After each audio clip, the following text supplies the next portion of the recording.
Good morning and welcome back to Margin. This morning we're going to talk about my thoughts on financial minimalism. So let's jump right into it.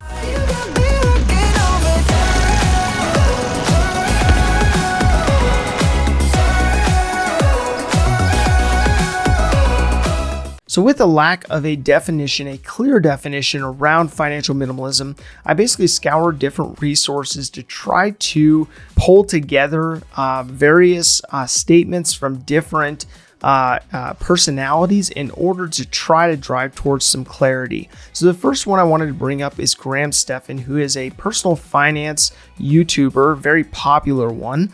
And he basically had a few different episodes on this specific topic. So I wanted to share some of his thoughts around that in particular. And so he basically defined financial minimalism as cutting back on what doesn't matter so you can spend more on what does. He goes on to say that this is done through 4 key points. The first one has to do with prioritizing your expenditures. The second one has to do with figuring out where you get the most value. The third one looks at delaying gratification, and the fourth one looks at sticking with it long term.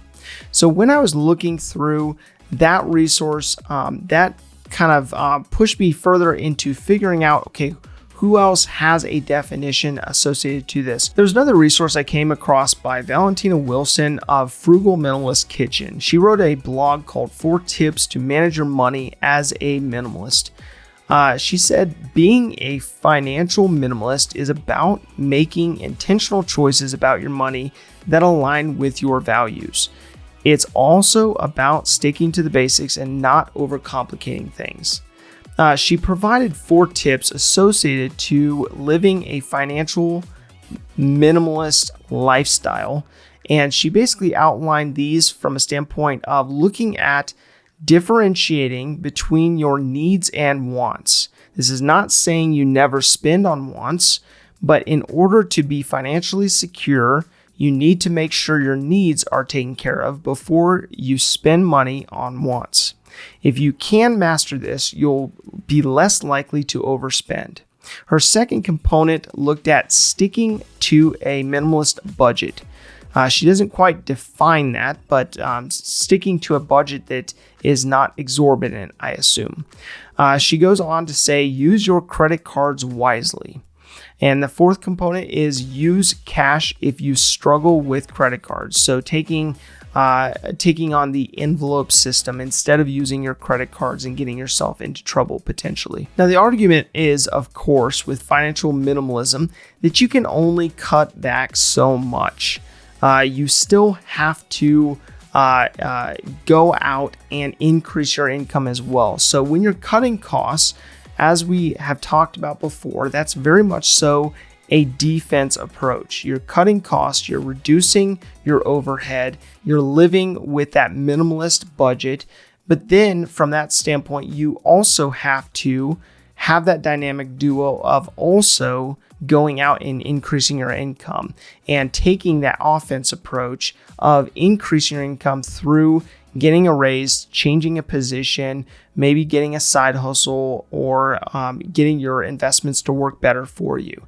But figuring out a approach where you're not only looking at the defense, but you're also looking at the offense was something that I noticed from a financial minimalism standpoint is important. So of course, as you increase your income, decrease your expenses, you'll have greater margin to then be able to invest in passive income sources and to invest in retirement and be able to utilize from a savings standpoint in order to put you in a better financial position. So there was a follow-up episode from Graham's initial one on financial minimalism, and he said that it's okay to spend money on something and enjoy yourself as long as that something brings the equivalent amount of value as you spend on it.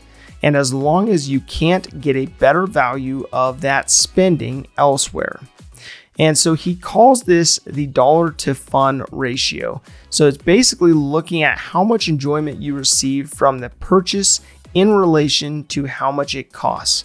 Of course, you have to take a balanced approach with this and balance the fun component to the actual utility or use of that as well. And figuring out there's going to be certain purchases you make that are for the purchase, the purpose of enjoyment, and there's others that will be out of necessity, and so balancing that out accordingly. So Graham goes on in that episode with providing 5 specific principles to follow in pursuing financial minimalism. The first one comes down to cutting back what you don't need. So this has to do with budgeting and tracking your spending. It's very much so a defense approach to holding the line and making sure that you don't lose ground. The second component looks at always looking for value. So this one has to do with making sure that you are intentional about your spending, because not all spending is created equal, and less expensive alternatives may be available to you to get that same level of satisfaction for a lot less money. So this is also a defense approach of holding the line, making sure you don't lose ground. The third component looks at learning to live on less money. So this is living below your means. This is also a defense approach of making sure that you are not losing ground. The fourth component looks at always invest your money. This is an offense approach of going out and investing and growing what it is that you have. The fifth and final component looks at what are you doing this for. So this has to do with the vision that we've talked about of building out a vision of your why. Like, why are you doing this in the first place? And making sure that you have a why that makes sense. You have a why that excites you and gets you going from a standpoint of motivating you to hit the goals that you want to hit, not because you're just setting goals, but because you're aiming for something in particular. So Graham goes on to basically explain that money gives you freedom and options, which I totally agree with.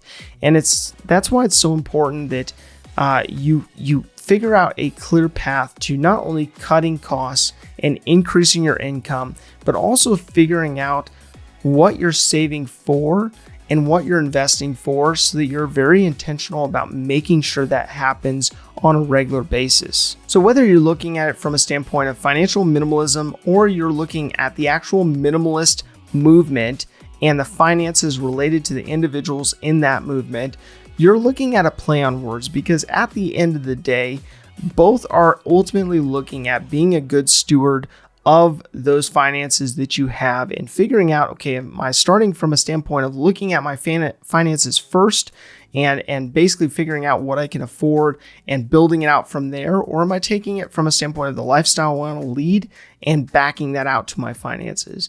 But either way that you look at it, it's about maximizing the enjoyment of life on the amount of money that you have to spend, and being mindful of living within your means. Now, when you're looking at building the life that you want, it's so important for you to look at what your approach is, whether it is from a standpoint of financial independence, the FIRE movement, or it's from a standpoint of looking at minimalism or tidying up, or looking at a standpoint of your living conditions from a tiny house living movement, or from a standpoint of the van life movement.